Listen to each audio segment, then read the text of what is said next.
क्षमेची शक्ती. शब्द फार सोपे सोपे आहेत, सरळ आहे, पण ते जीवनामध्ये यायला फार वेळ लागतो आणि आचरणात यायला तर वेळ लागतो. त्याचं छोटंसं उदाहरण म्हणजे की जसा एखादा कलाकार रोज त्या कलेची साधना करतो, रोज रोज न कंटाळता न थकता, कुठलाही आळस कुठलीही गोष्ट षडरिपू न जवळ येऊ देता तो कलाकार त्या कलेचं जसं रोज साधना करतो आणि मग त्याची कला मोठी होते आणि तो कला जेव्हा ती सादरीकरण करतो स्वतःला तर त्याचा आनंद मिळतो ती कला सादर करताना, पण सामूहिकतेलाही त्या कलेचा आनंद मिळतो आणि टाळी वाजते त्याच्यासाठी, त्या ग्रुपसाठी म्हणा, त्यांच्यासाठी. तर ते खरं प्रेम आहे आणि तो खरा आनंद आहे. तर ह्याच्यासाठी काय आपल्याकडे तर खूप सुंदर सुंदर उदाहरणं आहेत की म्हणजे आईचं एका मुलावर असलेलं निर्वाज्य प्रेम, भक्ताचं परमेश्वरावर असलेलं अनन्य प्रेम, निस्सीम प्रेम. आता जसं म्हटलं कलाकार त्याच्या कलेवर किती मनापासून प्रेम करतो. तर ह्या सगळ्या प्रेमातनं आपल्याला साध्य काय करायचं आहे? तो फक्त आनंद. ह्या सगळ्या गोष्टी आपण कशासाठी करतोय? आई मुलावर प्रेम करते, तो चांगलं त्याची वाढ म्हणजे त्याचं जडणघडण चांगलं व्हावं, तो चुकीच्या मार्गाला जाऊ नये, काळजीपोटी, प्रेमापोटी. तर हा सगळ्याचा गाभा काय? तर शेवटी काय तर आपण आनंद मिळवायला बघतो आहे या सगळ्या गोष्टीतनं. तर अजून एक सुंदर उदाहरण जसं आहे की श्रीकृष्ण, भगवान श्रीकृष्णांनी यशोदा मातेला आई म्हणून निवडलं. का? तर विधात्याला काय अवघड होतं आणि काय अशक्य होतं? जो सगळ्या जगाचा पालनहार आहे त्याला काय बरं अवघड, पण श्रीकृष्णाने काय निवडलं? तर यशोदा मातेला आई म्हणून निवडलं. मग काय त्यांचे लाड पुरवून घेतले, काय हट्ट करून घेतले आणि ते प्रेम मिळवलं. तर ह्या प्रेमाचा महिमा, प्रेमाची लीलाच खूप वेगळी आहे. आणि साक्षात नारायण ते सुद्धा यशोदा मातेच्या घरी बाळ म्हणून जन्मले आणि त्यांच्या त्या सगळ्या लीला आणि सगळ्या ते आपल्याला माहितीच आहे. तर असं प्रेमाचं वर्णन कसं करावं?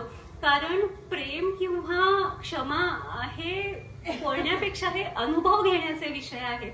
म्हणजे जसं की आपण सहयोगाच्या प्रचाराला जातो, माहिती ऐकताना खूप छान वाटतं, पण जेव्हा अनुभूती घेतो आपण, त्या व्हायब्रेशनचा आनंद घेतो, तेव्हा किती छान वाटतं. किंवा घरी आपण ध्यानाला बसतो, सामूहिकतेमध्ये ध्यानाला बसतो, तेव्हा जेव्हा तो चैतन्याचा अनुभव येतो, व्हायब्रेशनची अनुभूती येते आणि ती असं वाटते की नको जायलाच नको, अजून 2 मिनिटं.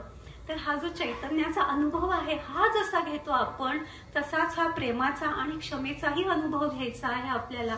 मग ते प्रेम आणि क्षमा कधी असं वाटतं की अरे डाव्या हातासारखे आहे, उजव्या हातासारखे आहे.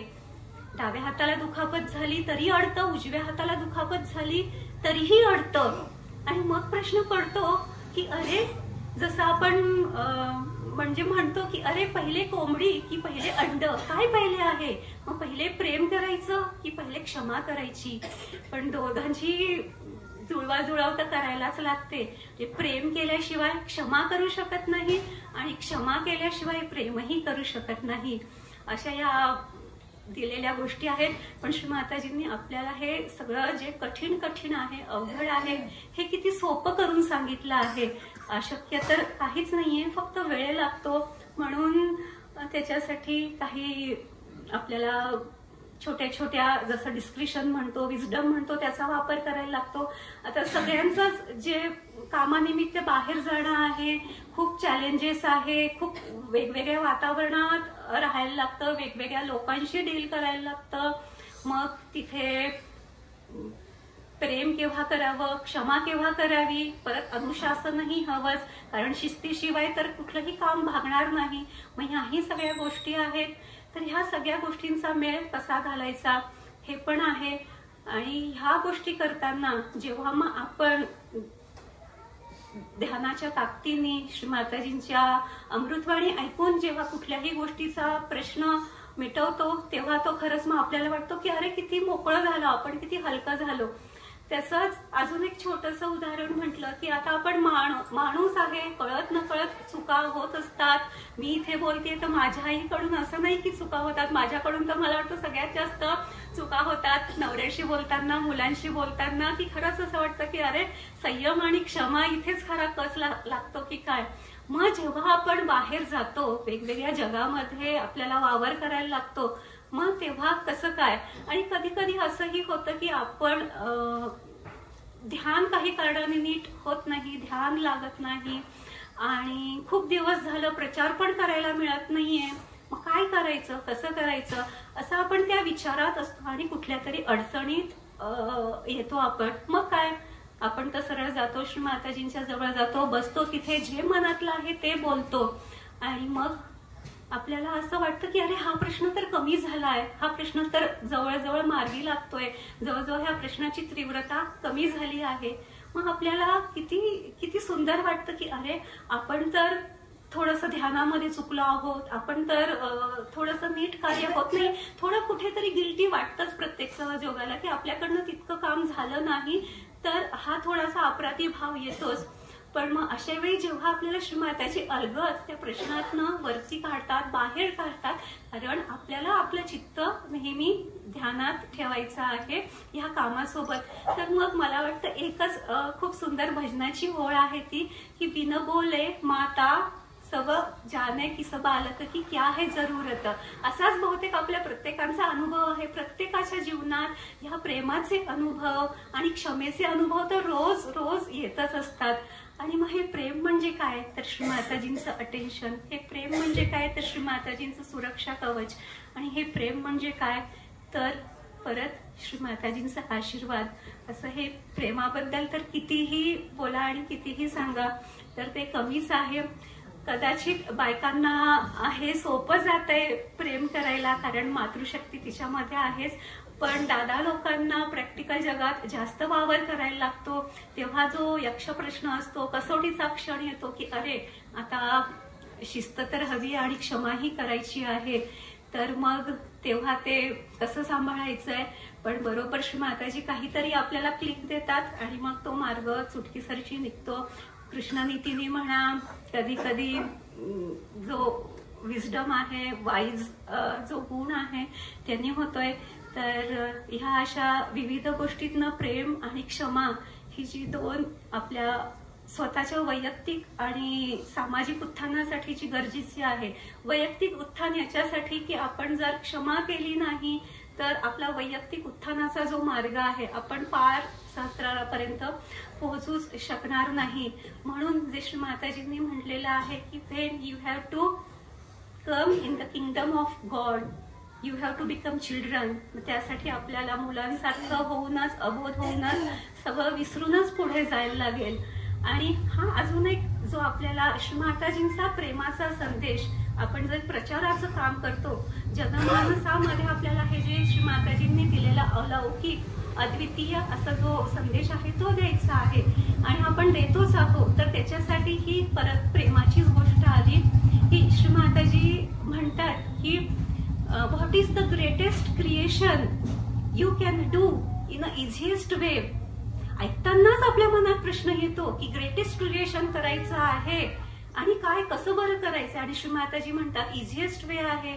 क्रिएशन म्हणजे आपल्याला वाटतं बापरे काहीतरी मोठं, काहीतरी खूप मोठा रिसर्च किंवा काय, पण खरंच श्री माताजींनी खूप खूप सोप्या पद्धतीने आपल्याला दिला आहे, जो आपण प्रत्येक जण अनुभवतो की प्रचार प्रसार, आत्मसाक्षात्कार. काय लागतंय प्रचार प्रसार करताना, प्रेमच लागतंय तिथे. पण जेव्हा आपण ते लोक बघतात की अरे ही लोक स्वतःचा वेळ देतात आहे, म्हणजे खूप असे प्रचार करतानाही जेव्हा कमेंट्स येतात की अरे तुम्ही तुमचा वेळ देताय, अरे तुम्ही किती चांगलं काम करताय, किती तुम्ही हे चांगली गोष्ट करताय, तर मग ह्या मागे काय आहे, तर हा प्रेमाचा संदेशच तर आपल्याला पोहोचवायचा आहे. आणि जसं आपल्याला श्री माताजींचं प्रेम मिळवण्यासाठी आपण ह्या सगळ्या विविध सहयोगातल्या जी कामं आहेत ते अगदी स्वेच्छेने आनंदाने करतो, तसंच आपण ह्या सगळ्या गोष्टी आपल्या वैयक्तिक उत्थानासाठी करतो. आणि जेव्हा मोठ्या पदावर काम करायचं असतं, म्हणजे कमिटीचे लोक आहे, लीडर लोक आहे, तेव्हा तर त्यांना या क्षमेचा तर वारंवार रोजच्या दिवसामध्ये किती उपयोग करायला लागतो. आणि जेव्हा क्षमेचा वापर होतो तेव्हाच किती मोठे मोठे प्रश्न सहज सुटतात. तर हे मोठे प्रश्न तर झाले, पण ह्यासाठी अजून एक मला उदाहरण द्यायला आवडेल की आपण जसं म्हणतो की लहान मुलं आहेत लहान मुलांना आपण रागवतो पण ते दुसऱ्या क्षणालाच परत आपल्या जवळ येतात, अगदी प्रेमाने बोलतात. हा प्रत्येकाने अनुभव घेतलेला आहे. किंवा आपण जर खूप चिडलेलो आहोत, रागवलेलो आहे, जे काय कारणाने जे काय झालेलं आहे, बाहेर म्हणा कुठेही काही म्हणा, पण आपण एखादं लहान मूल बघतो, हसरं मूल बघतो, लहान बाळ बघतो, आपला क्षणात तो राग कमी होतो. तर ही त्या अबोध शक्तीमध्ये त्या किमया आहे की आपण राग विसरतो. आणि हे विसरण्याचं जे शस्त्र आहे हे माताजींच्यामुळे खूप खूप सोप्या पद्धतीने ते आपल्याला अवलंब करता येतो. नाहीतर मग तुम्हीच म्हणजे बघता की ऍज अ सहजयोगी म्हणून आपण प्रत्येक गोष्ट डील करताना कशी करतो आणि जे बाकीचे लोक आहेत ते कसे डील करतात. मग हा जेव्हा आपल्याला अनुभव येतो तेव्हा आपला विश्वास अजून जास्त पक्का होतो. याच्यासाठी मुलांचंच एक उदाहरण द्यायला आवडेल की जसं श्री माताजींनी गुजरात आणि राजस्थान ही राज्य मुलांसाठी काम करायला दिली आहेत. आणि आता नुकतंच ताजं उदाहरण आहे की नारवळमध्ये क्रिसमस पूजा झाली आणि त्या छोट्या छोट्या मुलांना भजन प्रस्तुती करायची होती. तर परत तिथे प्रश्न आला की अरे गाणं जिला काही जमत नाही तिच्याकडूनच गाणं शिकायचं आहे. परत तिथे माझा कस लागला आणि मी इथे पुण्यात, ते तिथे गुजरातमध्ये, पण त्यांची एवढी तीव्र इच्छा की आम्हाला शिकायचं आहे. मग ऑनलाईनचा उपयोग झाला आणि ऑनलाईनचा उपयोग झाल्यानंतर मग ते रोज रात्री किती वाजता जॉईन व्हायचे, तर ते रोज रात्री 9 वाजता जॉईन व्हायचे. कारण काय, तर सकाळी त्यांची शाळा, दुपारी ट्युशन, बाकी होमवर्क, बाकी कामं सगळे 9 वाजता अगदी उत्साहाने आणि आनंदाने जॉईन व्हायचे. मी जस्ट ट्विस्ट बघितला त्यांच्यातला, म्हटलं विचारावं तरी यांना थोडंसं. तर मी म्हटलं अरे तुम्ही सकाळी लवकर उठता आणि 9 वाजता इतक्या दिवसभर तुमचं काय काय सुरू असतं, शाळा, अभ्यास, बाकी गोष्टी, तर तुम्ही 9 वाजताही इतकं बरोबर का जॉईन होता तुम्ही एवढं एकदम.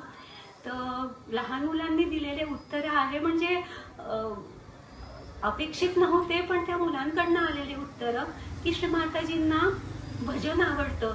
भजन जेव्हा आपण गाऊ तेव्हा श्री माताजी प्रसन्न होतील आणि श्री माताजींचं प्रेम आम्हाला मिळेल. परत हा प्रेम आणि ह्या सगळ्या गोष्टी पुढे संपतच नाहीये, पावलोपावली त्याचा अनुभव येतो. तर हे त्या मुलांचं कोणी शिकवलं त्यांना, कुठूनही त्यांना प्रेरणा मिळते. तर हा असा सुंदर सुंदर त्या मुलांकडनं मिळालेले अनुभव आहेत की त्या श्री माताजींचं आम्हाला प्रेम हवं आहे आणि त्या प्रसन्न झाल्या पाहिजे. ह्या भजनाच्या प्रस्तुतींना भलेही सूर ताल त्यांचा कमी जास्त हो, पण त्यांच्यातलं जो निरागस प्रेम होतं की आम्हाला फक्त श्री माताजींच्यासाठी गायचं आहे, श्री माताजी प्रसन्न झाले पाहिजे. मग ते व्यासपीठावरून उतरले, नंतर अगदी इकडे तिकडे पळायला लागले. त्यांना भान पण नव्हतं ते आपल्याला स्टेज मिळालं, आपल्याला इतक्या लोकांनी टाळ्या वाजवल्या, आपण स्क्रीनवर दिसलो, काहीच नाही. अगदी तो निरागस भाव आणि फक्त त्यांनी ते मिळवलं, तो आनंद घेतला आणि झालं. तर अशी ही प्रेमाची लीला आहे, क्षमेचं हे शस्त्र आहे की जे आपण रोज श्री माताजींना सांगितल्याप्रमाणे, त्यांनी दिलेल्या मार्गदर्शनाप्रमाणेच करतो आणि आपल्या उत्थानासाठी प्रयत्नशील असतो. तर आता आपण श्री माताजींची अमृतवाणी ऐकूया, आत्मसात करूया. प्रेम आणि क्षमा.